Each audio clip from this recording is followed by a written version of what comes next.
Amélie Rousseau avait 28 ans quand elle découvrit que parfois, les personnes les plus silencieuses cachent les secrets les plus extraordinaires. Cette aide-soignante, timide, de l'hôpital Saint-Louis à Paris, était moquée depuis des mois pour sa maladresse apparente et ses mains tremblantes. Personne ne soupçonnait que ces mêmes mains avaient sauvé des centaines de vies dans les zones de guerre les plus dangereuses d'Afrique. Il riait de la souris, ignorant complètement qu'elle était une légende vivante parmi les forces spéciales françaises. Les rires se sont arrêtés net quand un hélicoptère militaire s'est posé dans la cour de l'hôpital et que le GIGN est venu réclamer leur médecin de combat. N'oubliez pas d'écrire dans les commentaires d'où vous nous écoutez. Passons maintenant à l'histoire. L'hôpital Saint-Louis, dans le 10e arrondissement de Paris, bourdonnait de cette énergie nocturne familière que seuls les travailleurs de nuit comprennent vraiment. Il était 2 heures du matin, l'heure où la caféine s'estompe et où la patience du personnel s'amenuise.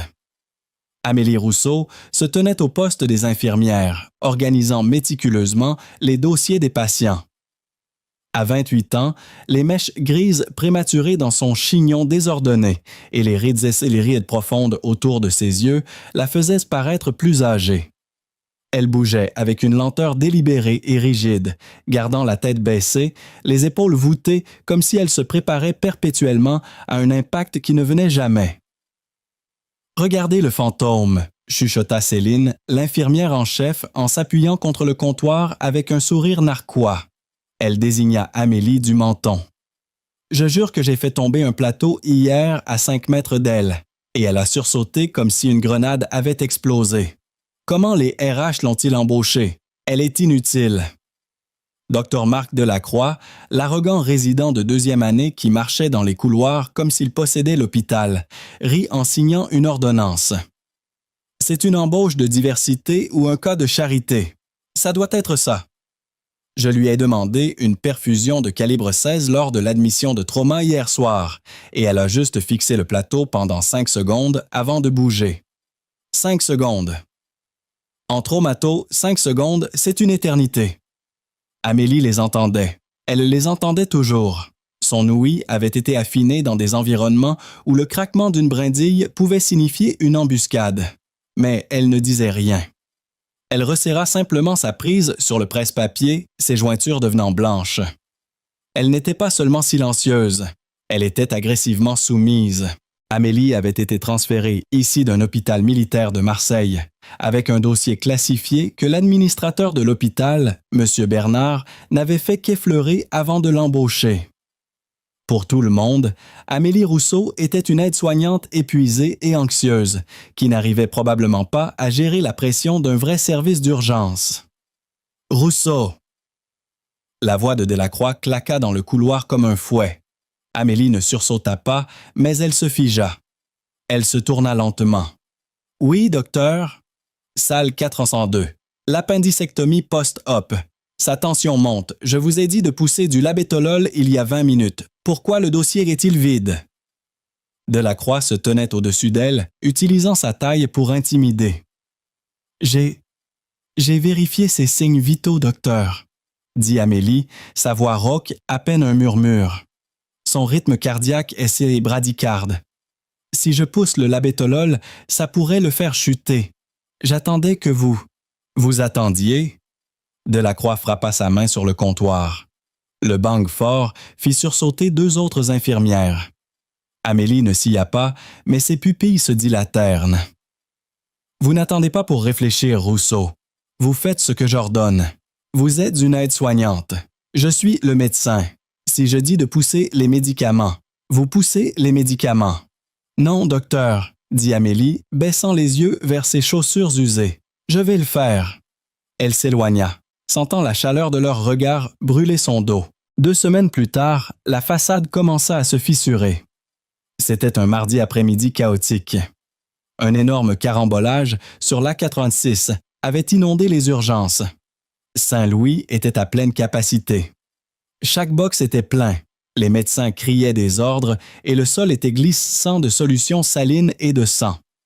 Amélie était assignée au box de triage 3, Assistant docteur Delacroix, avec un code jaune, un ouvrier du bâtiment d'âge moyen nommé Pierre, qui avait été extrait d'une voiture écrasée. Il était conscient, parlait, mais se plaignait de douleurs thoraciques. Ce ne sont que des contusions de la ceinture de sécurité, annonça Delacroix avec dédain, éclairant les yeux de Pierre avec une lampe stylo. Faites-lui une radio des poumons quand la machine sera libre. Donnez-lui du Doliprane et déplacez-le dans le couloir. Nous avons besoin de ce lit pour les cas critiques. Docteur, ça fait mal de respirer, gémit Pierre, tenant son côté gauche. Vous vous êtes cassé une côte, Pierre. Ça fait mal, c'est comme ça que ça marche, répliqua Delacroix, se tournant pour partir. Rousseau, déplacez-le. Amélie s'approcha du lit pour déverrouiller les roues, mais elle s'arrêta. Elle regarda Pierre. Elle regarda la façon dont sa veine jugulaire était légèrement distendue, pulsant contre la peau de son cou. Elle observa sa respiration. Ce n'était pas seulement superficiel, c'était asymétrique. « Stop !» dit Amélie. Delacroix se retourna, la sueur dégoulinant de son front. « Pardon ?»« Ne le bougez pas, » dit Amélie. Sa voix était différente. La rossité avait disparu. Elle était plate, froide et autoritaire. Il n'est pas stable. « Je suis l'interne ici, Rousseau. Je l'ai dégagé. Bougez ce putain de lit. »« Regardez sa VJD, » dit Amélie, pointant vers le cou du patient. « Regardez la déviation trachéale qui commence. C'est léger, mais c'est là. Et écoutez son pattern de parole. Il a faim d'air. Ce n'est pas une côte cassée. C'est un pneumothorax sous tension, et ça évolue vite. Si vous le bougez dans le couloir, il fait un arrêt dans 5 minutes. Il meurt en sept. » Tout le box devint silencieux. Céline, qui classait des gaz à proximité, se figea. Docteur Delacroix regarda Amélie comme si la souris de l'hôpital venait de parler en langue. « Vous êtes une aide-soignante ?» siffla Delacroix, s'avançant dans son espace personnel. « Vous ne diagnostiquez pas, vous ne parlez pas, vous... » Bip, bip, bip. Le moniteur hurla. Les yeux de Pierre basculèrent vers l'arrière de sa tête. Sa tension artérielle chuta instantanément à 60-40. « Il crache !» cria Céline. Delacroix paniqua, l'arrogance drainée de son visage, remplacée par l'incompétence terrifiée d'un résident qui avait fait le mauvais appel. « Prenez le chariot de Réa. Intubez-le. Faites descendre l'anesthésie. »« Pas le temps, » dit Amélie. Amélie n'attendit pas la permission. Elle ne trembla pas. D'un mouvement fluide, elle plongea la main dans sa poche. Elle n'avait pas de scalpel. Elle sortit une grosse aiguille Angioka de calibre 14. Elle déchira la blouse de Pierre. « Rousseau, qu'est-ce que vous foutez ?» cria Delacroix, tendant le bras vers elle. Amélie attrapa le poignet de Delacroix en plein air. Sa poigne était de fer. Elle ne le regarda même pas. Ses yeux étaient fixés sur le deuxième espace intercostal du patient. Elle serra le poignet de Delacroix si fort que le médecin gémit et tomba sur un genou. « Reculez », ordonna-t-elle. Ce n'était pas une demande, c'était un ordre de terrain. Elle palpa la paroi thoracique une fois, 2 fois. Sans hésitation, elle enfonça l'aiguille dans la poitrine de Pierre. Le son de l'air piégé s'échappant de la cavité thoracique était audible par-dessus le chaos des urgences. Cela ressemblait à un pneu qui se dégonfle. Pierre aletheia, une inspiration massive et vitale. Le moniteur se stabilisa immédiatement. Le rythme cardiaque se calma. La tension artérielle remonta. Amélie scotcha l'aiguille en place, vérifia les pupilles, puis relâcha finalement le souffle qu'elle retenait. Elle se tourna pour trouver toute l'équipe de trauma qui la fixait. Delacroix serrait son poignet, son visage rouge d'humiliation et de choc. « Décompression à l'aiguille », dit Amélie tranquillement, reprenant instantanément sa posture soumise, ses épaules s'affaissant. « Protocole standard pour ce genre de choses. Désolé, docteur, j'ai paniqué. » Delacroix marcha jusqu'à Amélie jusqu'à ce qu'il soit nez à nez. L'opérateur sentait la poudre à canon. « Si vous l'avez viré, chuchota-t-il, alors vous venez de compromettre l'atout médical le plus précieux que possède la France. Et si elle a quitté le bâtiment, docteur, je vais vous tenir personnellement responsable de la mort de l'homme dans cet hélicoptère. » Dehors, le rythme sourd et battant des rotors commença à vibrer les fenêtres de l'hôpital. Ce n'était pas l'hélicoptère habituel de transport médical. Le son était plus lourd, plus profond, un grognement mécanique qu'Amélie connaissait mieux que le son de ses propres battements de cœur. Elle se figea. Elle regarda par la vitrée haute fenêtre du vestiaire. « Non, murmura-t-elle, pas ici. S'il vous plaît, pas ici. » Le son grandit, secouant la poussière des carreaux du plafond. Le bruit était assourdissant. Ce n'était pas juste un son. C'était une onde de pression physique qui fit trembler les instruments dans les salles d'opération du 5e étage. Dans les urgences, le chaos régnait. Les patients criaient, se bouchant les oreilles. Les portes coulissantes automatiques de la baie d'ambulance s'ouvrirent et restèrent coincées là, bloquées par la pure force du vent. À l'extérieur, dans le parking des médecins, écrasant spécifiquement le panneau de place réservé du docteur Delacroix, une ombre massive descendit du ciel. C'était un Caracal EC-725, mais pas celui de série militaire standard.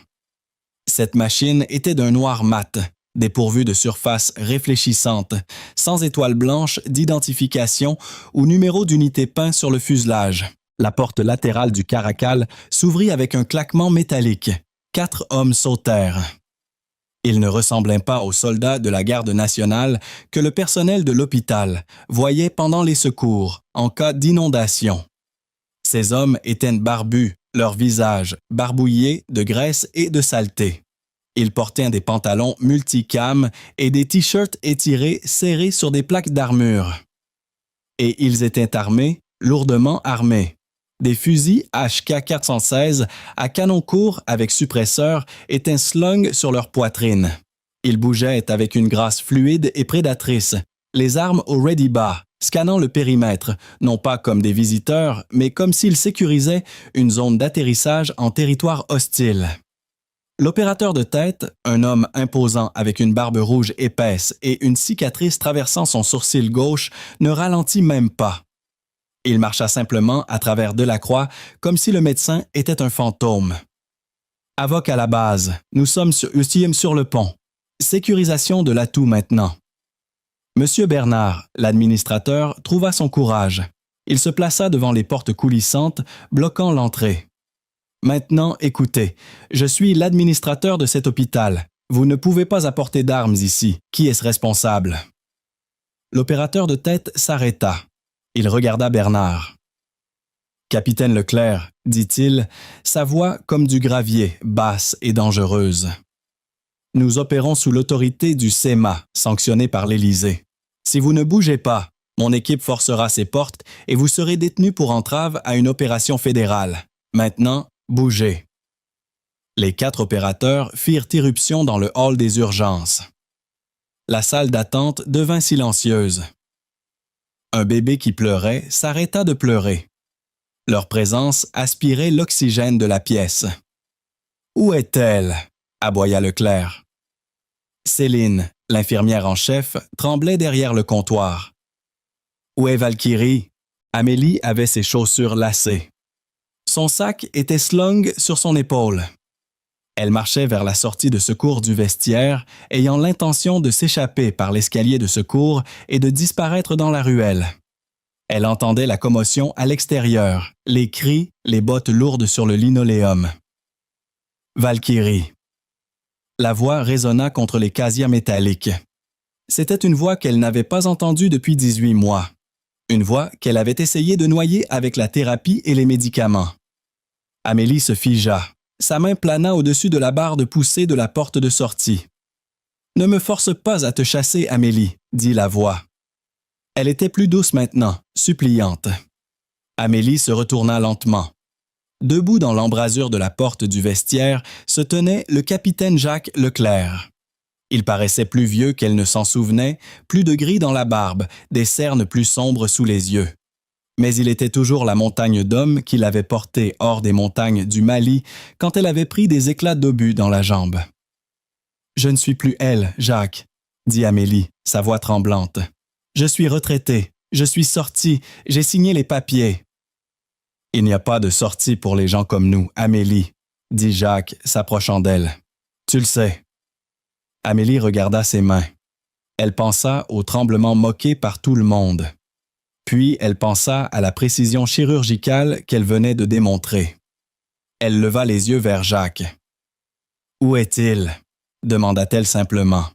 « Dans l'oiseau, » dit Jacques, « et il nous demande de t'emmener à la maison. » Amélie Roussos entra dans cet hôpital comme un fantôme fuyant son passé.